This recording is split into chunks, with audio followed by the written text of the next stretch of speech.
الحمد لله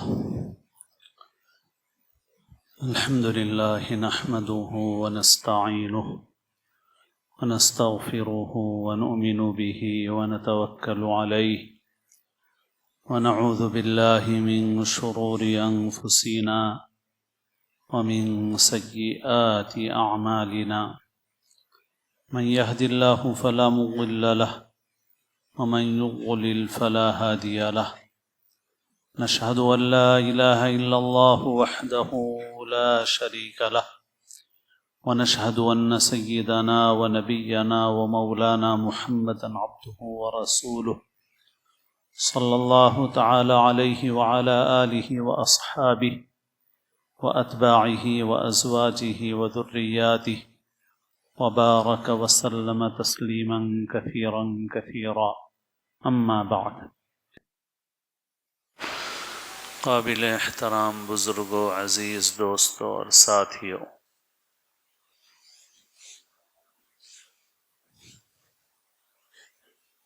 دنیا کی یہ زندگی اللہ تعالیٰ نے ہم کو عطا فرمائی ہے اور ایک محدود زندگی ہے۔ ہم میں سے ہر شخص ایک چھوٹا سا حصہ وقت کا لے کر اس دنیا میں آیا ہے، اور وہ وقت کتنا ہے ہم میں سے کسی کو معلوم نہیں ہے۔ جب وہ وقت پورا ہو جائے گا تو ہمیں اس دنیا سے رخصت ہونا پڑے گا۔ کوئی ہمیشہ رہنے کے لیے یہاں نہیں آیا ہے، ہر آنے والے کے لیے جانا ضروری ہے۔ زندگی کا یہ تھوڑا سا وقت جو اللہ نے دیا ہے، یہی انسان کا اصل سرمایہ ہے۔ اسی لیے اللہ تعالیٰ نے اس وقت کی قسم کھا کر کے فرمایا کہ جو لوگ اس وقت کا صحیح استعمال کرنے والے ہیں وہ کامیاب ہیں، اور ان کے علاوہ جو لوگ بھی اس وقت کو ضائع کرنے والے اور اس کا غلط استعمال کرنے والے ہیں وہ سارے کے سارے خسارے میں اور نقصان میں۔ فرمایا اعوذ باللہ من الشیطان الرجیم، بسم اللہ الرحمن الرحیم، والعصر ان الانسان لفی خسر۔ قسم ہے وقت کی، زمانے کی، بلا شبہ انسان خسارے میں ہے، گھاٹے میں ہے، نقصان میں ہے۔ الا الذین آمنوا وعملوا الصالحات، سوائے ان لوگوں کے جو ایمان لائے اور جنہوں نے عمل صالح کیے، نیک اعمال کیے۔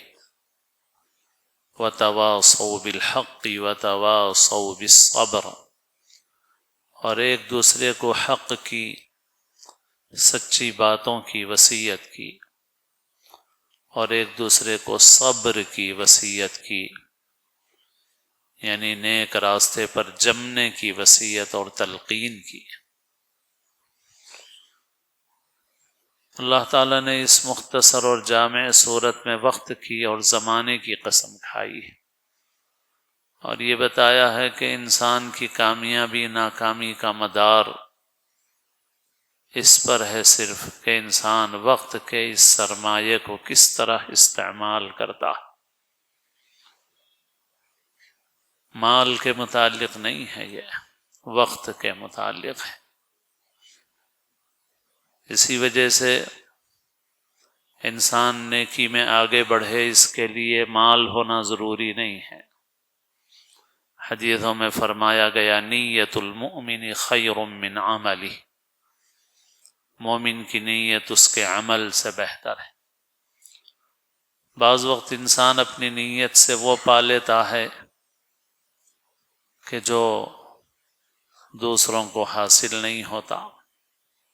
جیسے حدیث میں ہے کہ آدمی 4 قسم کے ہیں۔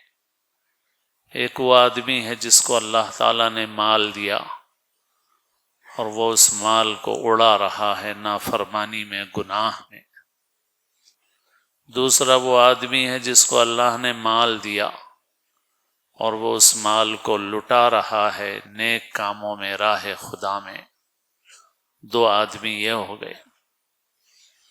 تیسرا وہ آدمی ہے جس کو مال نہیں ملا ہوا ہے، مال نہیں ہے اس کے پاس، فقیر ہے، کم مال ہے، تھوڑا سا مال ہے، زیادہ مال نہیں کہ جس سے مالدار کہلا سکے، لیکن اس آدمی کی نیت یہ ہے کہ اگر مجھے مال ملے گا تو فلاں جیسے اڑا رہا ہے نافرمانی میں، اسراف میں، مجھے ملے گا تو میں بھی ایسا ہی کروں گا۔ اور ایک چوتھا شخص وہ ہے، وہ بھی فقیر ہے، اس کے پاس بھی مال نہیں ہے، مگر اس کی خالص نیت، دل کا جذبہ جسے وہ جانتا ہے، جو سینوں میں چھپی باتوں کا علم رکھنے والا علیم بذات الصدور ہے، اس کی دل کے اندر خالص نیت ہے کہ اگر مجھے مال ملا تو جو نیک آدمی نیک کام میں مال خرچ کر رہا ہے، میں بھی اسی طرح اپنے مال کو راہ خدا میں لٹاؤں گا، خرچ کروں گا۔ تو حدیث میں فرمایا گیا کہ جو گناہ میں اڑا رہا ہے وہ تو دوزخ میں جائے گا، جو نیکی میں خرچ کر رہا ہے وہ جنت میں جائے گا۔ اور یہ دونوں فقیر ہیں، باقی دو، مگر یہ دونوں اپنی اپنی نیت کے اعتبار سے، جس کی نیت تھی کہ گناہ میں خرچ کروں گا وہ اسی کے ساتھ جائے گا، فقیر رہ کے بھی اسی کے ساتھ چلا جائے گا، اور جس کی نیت تھی کہ نیک کام میں مال لٹاؤں گا وہ نیک کے ساتھ جنت میں چلا جائے گا، اگرچہ اسے مال ملا ہی نہیں۔ تو جو فائدہ مال سے ملنے والا ہے وہ تو نیت سے مل گیا بھائی، بغیر مال کے بھی مل گیا۔ تو اصل سرمایہ جو انسان کے پاس ہے وہ انسان کا وقت ہے۔ اسی وجہ سے جو اولیاء اللہ اور بزرگان دین ہیں، ان کی زندگیوں کی سب سے بڑی خصوصیت یہ ہوتی ہے کہ وہ اپنے اس وقت کو صحیح نیت کے ساتھ استعمال کرنے پر پوری طرح قابو حاصل کر لیتے ہیں اللہ کی توفیق سے۔ وقت کا جو سرمایہ ہے اس سرمایہ کو صحیح نیت کے ساتھ صحیح کام میں استعمال کرتے ہیں، بس یہی چیز ان کو خدا کا مقرب بنا دیتی ہے۔ اور بسا اوقات ایسا بھی ہوتا ہے کہ ان کے کام ظاہری طور پر عبادت کے نہیں معلوم ہوتے، مگر اس کے ذریعے سے بھی وہ نیکی کماتے رہتے ہیں، جیسے بیوی بچوں میں رہنا، جیسے کھانا کھانا، جیسے سونا، جیسے کاروبار کرنا، دکان میں بیٹھنا، اور سارے کام بہت سارے ایسے کرتے رہتے ہیں جس کو لوگ سمجھتے ہیں کہ بھائی یہ تو نیکی کا کام نہیں ہے، مگر وہ اپنی نیت ایسی بناتے ہیں کہ اس کے ذریعے سے وہ اس عمل سے بھی نیکی کماتے رہتے ہیں۔ تو بہرحال یہ وقت ہے جو انسان کو ملا ہوا ہے۔ جیسے ہی انسان اس دنیا کے اندر آیا، انسان کا ٹائمر چالو ہو گیا۔ وقت کتنا لے کے آئے ہمیں نہیں معلوم ہے، ہم میں سے کسی کو بھی نہیں معلوم ہے، کوئی دعویٰ نہیں کر سکتا۔ کبھی کبھی لوگوں نے دعوے کیے تو خدا نے ان کو عبرت کا نمونہ بنا دیا کہ ان کو فوری رخصت کر دیا گیا، بتا دیا گیا کہ کوئی دعویٰ نہیں کر سکتا، اور کوئی بھی کر نہیں سکتا، کسی کو پتہ ہی نہیں ہے۔ آگاہ اپنی موت سے کوئی بشر نہیں، سامان 100 برس کا ہے، پل کی خبر نہیں۔ کسی انسان کو پتہ نہیں ہے کہ کب موت آئے گی، اور مال تو اتنا جمع کر لیا کہ 100 سال تک کھا سکتا ہے، بلکہ بہت سو نے اتنا جمع کر لیا ہے کہ ان کی پیڑھیاں کھا سکتی ہیں، نسلیں کھا سکتی ہیں۔ تو سامان 100 برس کا رکھا ہوا ہے، مگر ایک لمحے کی بھی خبر نہیں ہے کہ زندہ بھی رہے گا کہ نہیں رہے گا۔ آگاہ اپنی موت سے کوئی بشر نہیں، سامان 100 برس کا ہے، پل کی خبر نہیں۔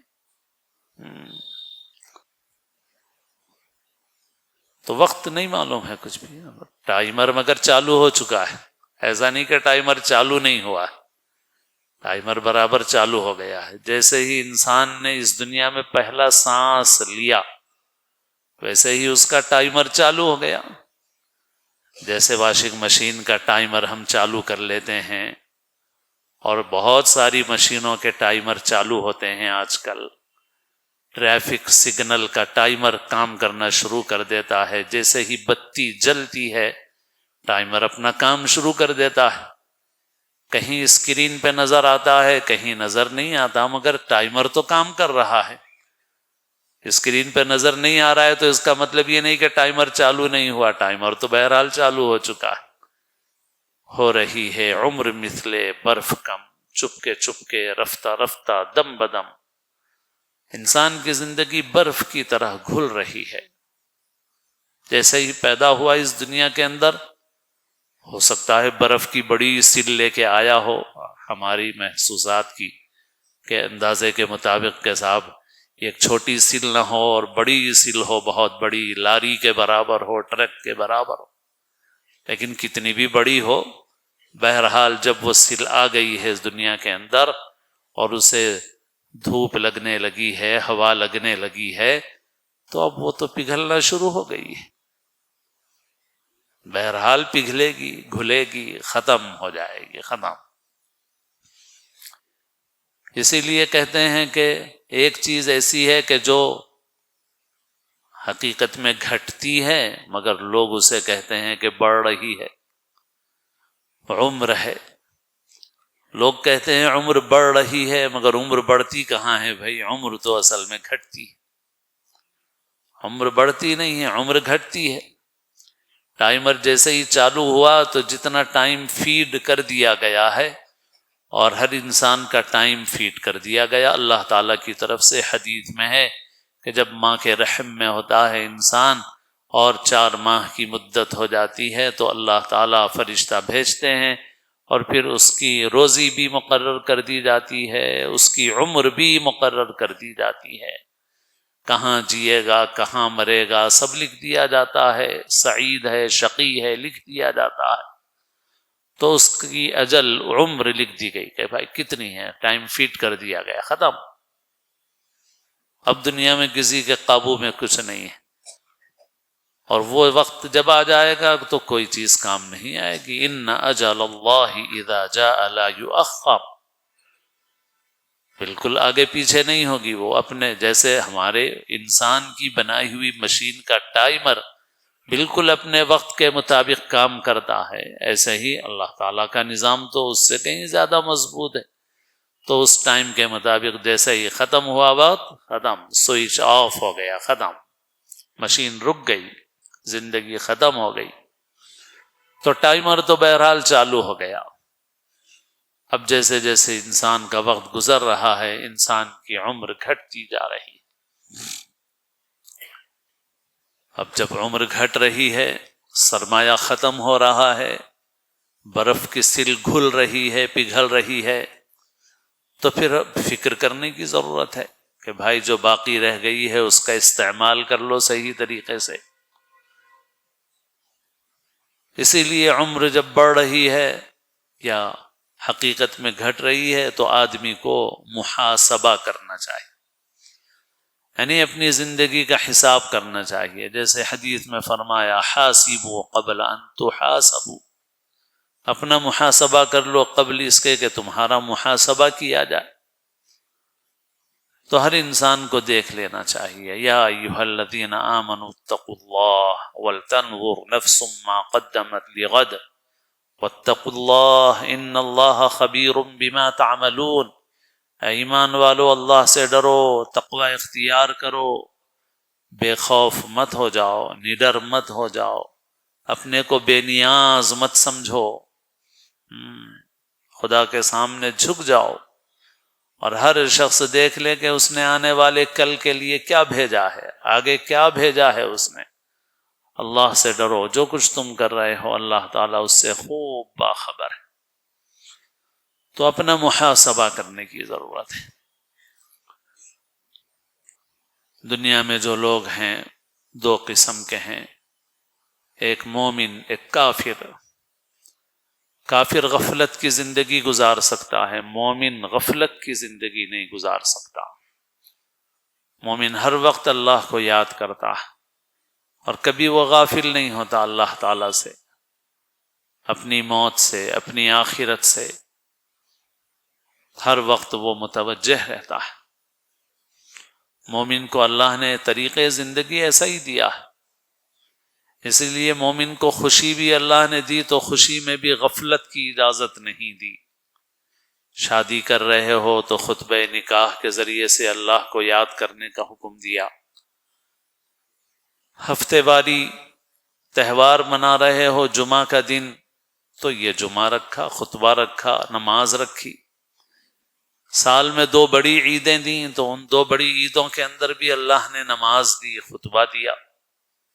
اللہ کو یاد کرو، بھولو مت اللہ کو۔ حدیث میں ہے کہ جنت میں جانے کے بعد اہل جنت کو کسی چیز کی حسرت نہیں ہوگی، افسوس نہیں ہوگا۔ دنیا میں بہت حسرتیں ہیں ہمارے ساتھ، ارے فلاں کر لیتے تو اچھا رہتا تھا، تمنائیں ہیں، آرزویں ہیں، حسرتیں ہیں، یہ نہیں مل سکا، وہ نہیں مل سکا۔ مل گئے تو بہت خوش ہیں، نہیں ملے تو بہت غمگین ہیں۔ ارے فلاں زمین مل جاتی تو اچھا تھا، فلاں پلاٹ مل جاتا تو اچھا تھا، بہت ساری چیزیں چھوٹ گئی ہیں۔ لیکن جب مر کے جائے گا انسان، کیا کوئی حسرت باقی رہے گی؟ یعنی کیا وہاں پہنچنے کے بعد سوچے گا انسان کہ ارے کاش لال ٹکری میں فلاں جگہ لے کے کمپلیکس بناتا تو بڑے فائدے میں رہتا، افسوس ہے نہیں بنا سکا۔ ارے بھائی بنجارہ ہلز کا فلاں پلاٹ چھوٹ گیا مجھ سے، وہ لے لیتا تو اچھا تھا۔ کیا جنت میں جانے کے بعد کوئی بیٹھ کے تذکرہ کرے گا کہ ہائے افسوس بنجارہ ہلز میں فلاں جگہ نہیں لے سکا، ہائی ٹیک سٹی میں فلاں جگہ نہیں لے سکا، ارے دبئی میں فلاں جائیداد نہیں بنا سکا، لوگ سارے بنا رہے تھے دبئی میں مگر میں دبئی میں نہیں بنا سکا۔ جنت میں جانے کے بعد بیٹھ کے سوچے گا کہ ارے لے لیتا دبئی میں تو کتنا اچھا رہتا تھا، امریکہ چلے جاتا تو کتنا اچھا رہتا تھا، ویزا لگ جاتا تو کتنا اچھا رہتا تھا۔ کچھ نہیں ہو، سوچنا چاہیے، مجھے آپ کو غور کرنا چاہیے کہ کیا وہاں جانے کے بعد کوئی حسرت ہوگی ایسی، کاش امریکہ چلا جاتا، کاش دبئی چلا جاتا، کاش دبئی میں جائیداد بنا لیتا، امریکہ میں مکان بنا لیتا۔ سب سلم سے بدتر ہوگا انسان کی نظر میں یہ سب۔ لو كانت الدنيا تعدل جناح بعوضة عند الله ما سقى كافرا منها شربة ماء۔ اللہ کے نزدیک اس دنیا کی ایک مچھر کے پر کے برابر بھی کوئی قیمت اور وقعت ہوتی تو اللہ کسی کافر کو پانی کا ایک گھونٹ بھی نہ پلا۔ کسی مرے ہوئے سڑے ہوئے بکری کے بچے سے بھی زیادہ بے وقعت یہ دنیا ہے۔ تو جیسے انسان جوان ہونے کے بعد بچپن کی چیزوں پہ ہنستا ہے، جوانی کی بہت سی باتوں پر احساس بڑھاپے میں جا کے ہوتا ہے کہ صاحب ہماری عقل کچی تھی، ایسے ہی وہاں جانے کے بعد یہ سب حسرتیں نہیں رہیں گی۔ وہاں جانے کے بعد تو انسان کہے گا ارے کس چیز کے پیچھے تھا میں، کہاں پھر رہا تھا، کہاں مر رہا تھا، کوئی حسرت باقی نہیں رہے گی۔ لیکن حدیث میں ہے کہ حسرت رہے گی تو صرف اس وقت کی رہے گی جو وقت بغیر اللہ کی یاد کے گزر گیا، بس، کیونکہ وہی کیش ہوگا وہاں، باقی کچھ بھی کیش نہیں ہوگا۔ سب معلوم ہوگا کہ سب ضائع ہو گیا، ملا ہی نہیں کچھ بھی۔ کیا ملا بھائی؟ ملا کیش بس وہ ہوا جو اللہ کی یاد کے ساتھ تھا، جو اللہ کے لیے تھا۔ تو حدیث میں ہے کہ جنت میں جانے کے بعد اہل جنت کو کوئی حسرت نہیں ہوگی، لیکن حسرت ہوگی تو بس اس وقت کی ہوگی جو وقت اللہ کے ذکر اور اللہ کی یاد کے بغیر گزر گیا۔ یہ زندگی اللہ نے نیکی چھاپنے کی مشین دی ہے۔ اللہ نے نیکی چھاپو، نیکی وہ کرنسی ہے جو وہاں رہے گی، باقی ساری کرنسیاں ختم ہو جائیں گی۔ روپیہ ختم ہو جائے گا، ریال ختم ہو جائے گا، سونا ختم ہو جائے گا، چاندی ختم ہو جائے گی، ایک ہی کرنسی باقی رہے گی، وہ کرنسی ہے نیکی۔ تو افسوس کس چیز کا رہے گا بھائی؟ وہاں جانے کے بعد جو وہاں کی کرنسی ہے وہ اگر نہیں ملی تو اس کا افسوس ہوگا، اس کی حسرت ہوگی کہ کاش کہ فلاں کام کرتا تو نیکیاں مل جاتی مجھے، تو آج نیکیاں میرے کام آتی، یہ سوچے گا انسان۔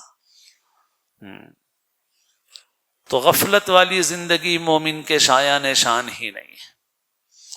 اس وجہ سے غفلت والے طریقے ان کے ہیں جن کا اللہ سے تعلق نہیں ہے۔ مومن کو کیسے ایسے طریقے زیب دے سکتے ہیں؟ مگر ہم غفلت میں پڑ گئے ہیں، مسلمان ہیں، سالگرہ منا رہے ہیں۔ کہاں سے آیا بھائی؟ عیسائیوں سے آیا طریقہ۔ اس سے پہلے بھی ان عنوانات پہ گفتگو ہوئی ہے، ابھی اتوار کو بھی میں نے گفتگو کی یہاں خواتین کے بیان میں، کچھ تفصیل سے ہے گفتگو میری۔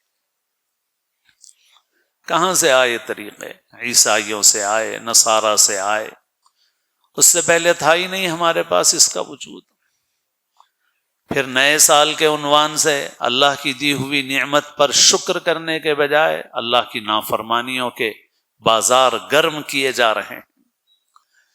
کچھ لوگ ہم میں سے یہ سوچ رہے ہیں کہ صاحب ہم گناہ کے کام میں تو نہیں جا رہے ہیں مگر ہم کچھ اور کر لے رہے ہیں، تو آپ اپنا کنیکشن کیوں جوڑ رہے ہیں ان سے جو اس رات میں پوری دنیا میں اللہ کی نافرمانیاں کرتے ہیں اور آخری درجے کی نافرمانیاں کرتے ہیں؟ آپ کا کنیکشن، آپ کا پیوند ان سے کیوں جڑ رہا ہے؟ پوری دنیا میں سب سے زیادہ شراب پی جاتی ہے اس رات میں، تو آپ کا کنیکشن ان کے ساتھ جڑ رہا ہے۔ پوری دنیا میں بدکاریاں کی جاتی ہیں، رات کے 12 بجتے ہیں تو اللہ کی نافرمانیوں کی ساری سرحدیں توڑ دی جاتی ہیں، تو آپ اپنا کنیکشن ان سے کیوں جوڑ رہے ہو؟ اپنے دروازے بند کرو، توبہ استغفار کرو اور آرام کرو، اللہ کا نام لے کے سو جاؤ۔ اللہم بسمک اموت و احیا، اے اللہ تیرے ہی نام سے مرتا جیتا ہوں۔ ان لوگوں کے ساتھ مت شامل ہو، ان سے مت جڑو، اللہ سے ڈرو کہیں ایسا نہ ہو کہ جو عذاب ان پر آئے وہ عذاب کہیں ہم پر نہ آ جائے۔ اور اپنے معاشرت کی کلچر کی حفاظت کرو، جو اپنے کلچر کی حفاظت نہیں کرے گا اس کا دین خطرے میں پڑے گا۔ اپنی اولاد کے کلچر کو، معاشرت کو معمولی سمجھ کے چھوڑ دو گے تو پھر یہ چھلکا بھی نہیں رہے گا اور مغز بھی نہیں رہے گا۔ اس لیے اپنی تہذیب، اپنی معاشرت، اپنے کلچر پہ مضبوطی سے جمو اور لوگوں کا اثر قبول مت کرو، اور اللہ سے ڈرو، اور مرنے کے بعد کی زندگی کی اللہ تعالی ہم سب کو فکر نصیب فرمائے۔ اللہ تعالی ہم سب کو اسلام کی زندگی اور اپنے اپنے وقت پر اپنے کرم سے حسن خاتمہ نصیب فرمائے، سنتیں ادا فرمائے۔